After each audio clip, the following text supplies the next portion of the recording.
Muito bom dia.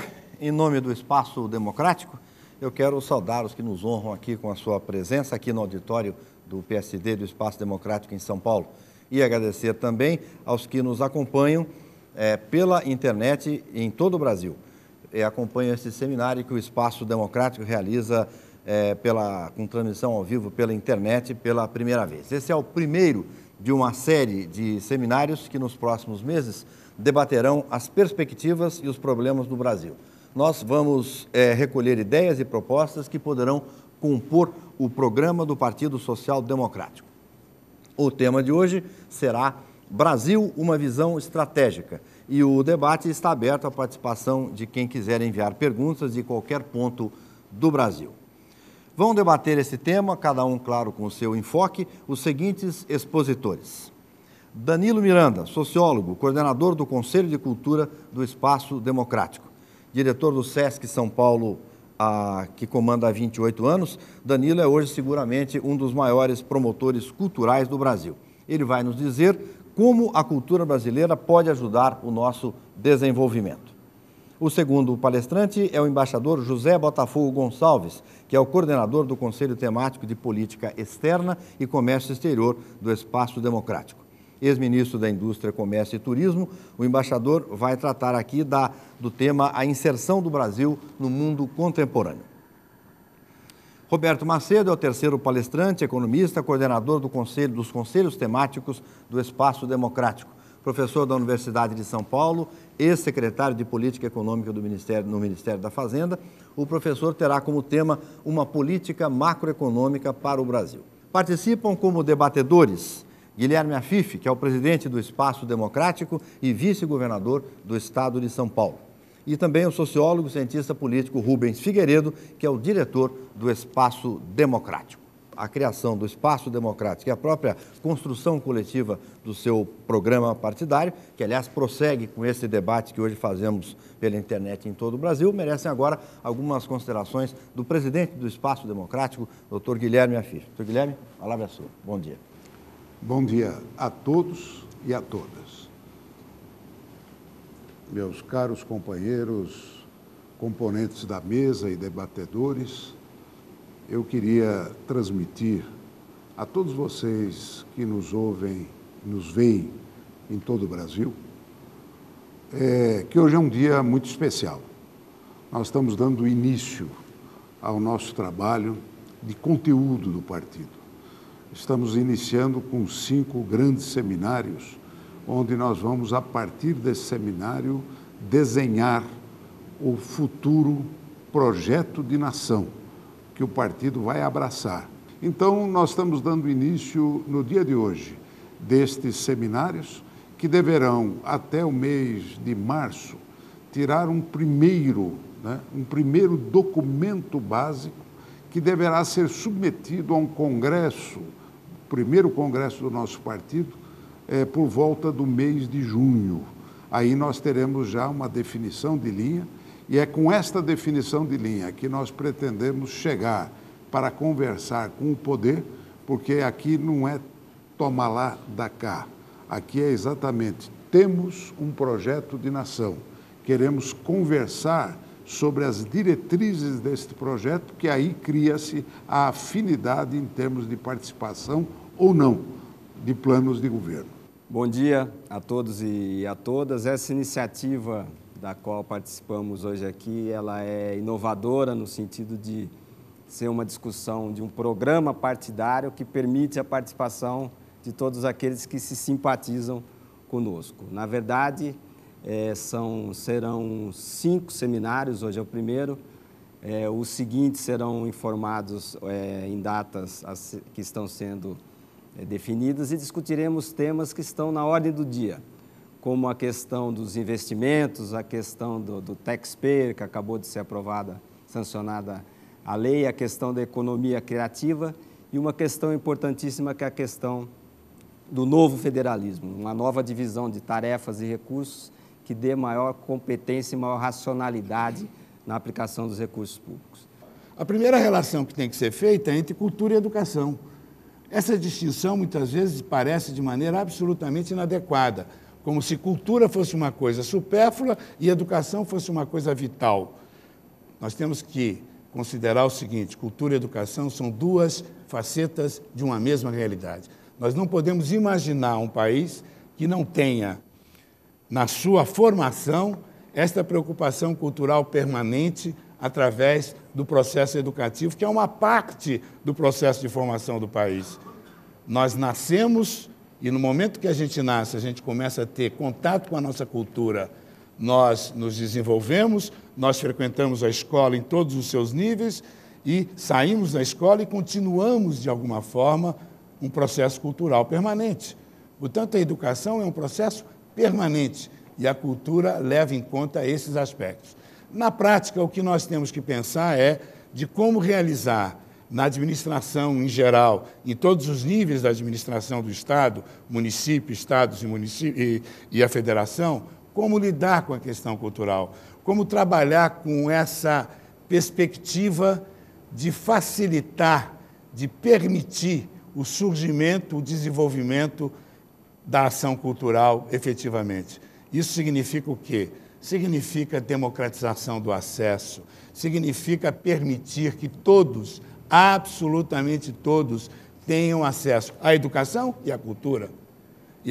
E acesso à cultura significa não apenas ter contato com a escola, com as famílias, com a sociedade, mas ter contato com todas as expressões culturais, as mais diversas, que nós temos uma capacidade enorme de gerar, temos uma capacidade enorme de produzir, mas nem sempre temos uma capacidade enorme de distribuir, de mostrar, de levar a todos os rincões as manifestações culturais as mais diversas. O Brasil faz parte do mundo ocidental.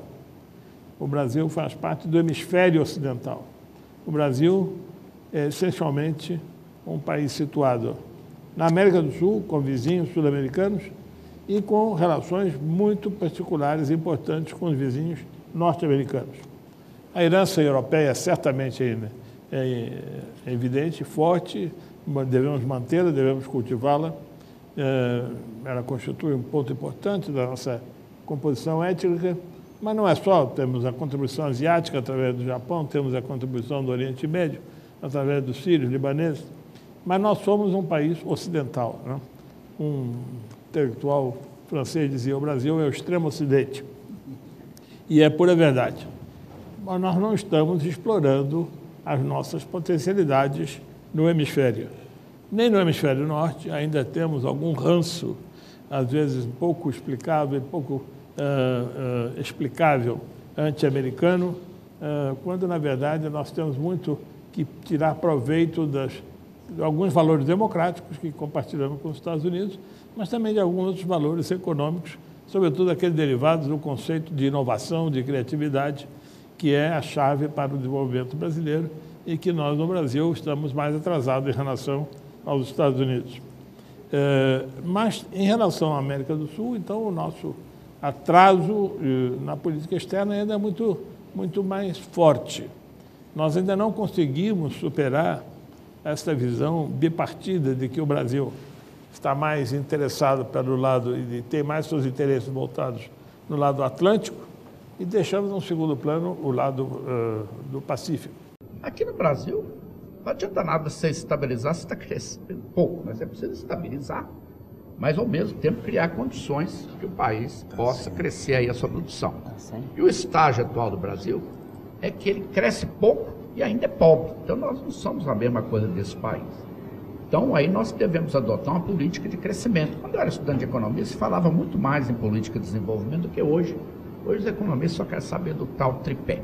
E aí você tem que fazer uma política de crescimento que envolve outras coisas. Você tem que acumular capital, você tem que educar mais a mão de obra, você tem que treinar a mão de obra, você tem que fazer inovações, você tem que fazer progresso tecnológico. Isso aí é que leva ao tal crescimento econômico. Agora, em que ponto está o Brasil hoje?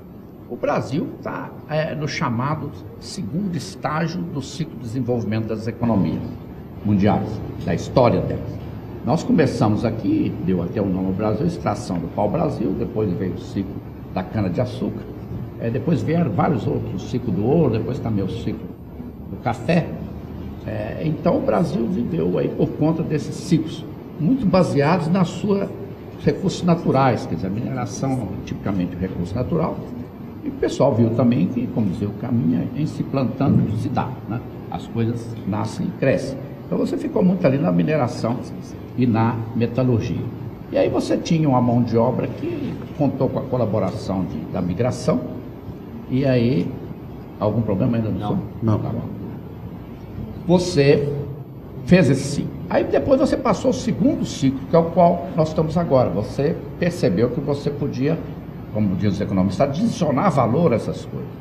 Aí você usando tecnologias aí disponíveis universalmente, que você não precisa criar, por exemplo, para fazer automóveis, para fazer produtos siderúrgicos, para fazer construções e tudo mais, produzir alimentos industrializados, você atingiu um segundo estado.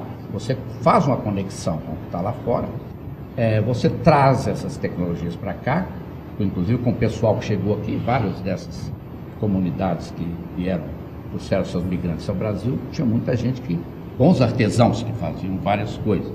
Mas depois vieram os investimentos diretos, o próprio governo tomou a iniciativa, e aí você criou, por exemplo, indústrias da agricultura, você passou para a agroindústria, dos minerais você passou para a siderurgia, e aí usando o aço você passou a fazer automóveis, geladeiras e foi. Agora, nós não chegamos ainda ao chamado terceiro estágio, que é mais tipo de países ricos. Nós estamos aqui nesse segundo estágio, os países ricos se destacam, principalmente os mais ricos e mais importantes, eles trabalham muito com avanço tecnológico que nós tentamos copiar aqui. Então, eu acho que a gente precisa de consolidar esse estágio e, ao mesmo tempo, você vai tentando fazer incursões no outro. Né? Agora, o que acontece no Brasil?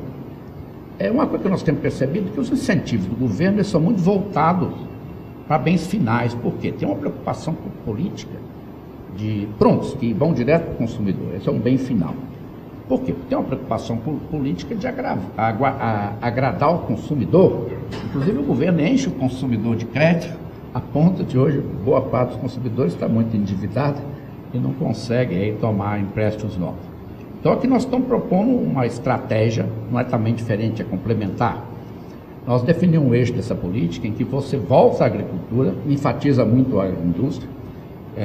Alguém aqui já mencionou, acho que foi Botafogo, quando você exportar para a China, você tem que procurar mandar valor adicionado. Então, mesmo que você manda soja, você tenta fazer pelo menos um farelo de soja, depois faz algum tipo de agregado e já manda alimentos industrializados, porque o Brasil tem uma base produtiva boa para isso. Mas esse é o primeiro passo. Aliás, o importante é ouvirmos o que está acontecendo em todas as partes do Brasil e até estimular uma participação maior nesse debate, porque nós temos que correr contra o tempo. Vocês sabem que o processo político é muito dinâmico e você não pode ser atropelado por este processo. Você tem que estar à frente dele. É o que nós estamos tentando. Quer dizer, quando começamos agora em dezembro, este início dos debates, na formulação do projeto, que está sendo coordenado pelo professor Roberto Macedo, é exatamente colhermos subsídios desse debate, até porque essas perguntas que estão entrando, parece que nós temos 157 perguntas que entraram, todas serão respondidas. Não aqui no ar, porque não dá tempo, mas nós queremos manter essa interconectividade, ouvindo o Brasil e, ao mesmo tempo, confeccionando a estrutura das nossas ideias, baseados nesses princípios que aqui foram colocados. Esse aspecto da cultura, ele é fundamental para darmos o passo inicial no nosso projeto. Aí se insere, como estamos colocando, a cultura interna e a visão internacional. Como é que nós vamos conviver com esta assimilação permanente? A economia criativa, que é fruto de uma explosão cultural de várias etnias aqui reunidas, que é um assunto que nós vamos evoluir muito rapidamente, com essa notícia de que estamos crescendo muito menos do que poderíamos, e é lógico, aí tem só uma palavra: investimento em infraestrutura. Como responder rapidamente a isso, como trazer os capitais externos para investir em risco na nossa infraestrutura, como transmitir a confiança ao investidor externo de que no Brasil nós vamos cumprir as regras direitinho para que eles possam investir no longo prazo. Qual o conceito de nacionalismo que nós queremos? É um nacionalismo de meios ou é um nacionalismo de fins? Juscelino dizia muito claramente, eu tenho um nacionalismo de fins, os meios que sejam os mais eficazes para nos promover e nos desenvolver. Esses são os pontos que estarão na nossa proposta, no nosso projeto de nação, a ser debatido por todo o Brasil, e estamos dando um passo inicial muito importante. Muito bom, agradeço então a participação de todos aqui nesse nosso primeiro seminário dessa série de 5, que estará discutindo os problemas e as propostas para o Brasil com vistas à construção do programa partidário do PSD. Agradeço a todos, agradeço aos presentes, a vocês todos aí no Brasil que nos acompanharam. Muito obrigado, até a próxima. Uma boa tarde.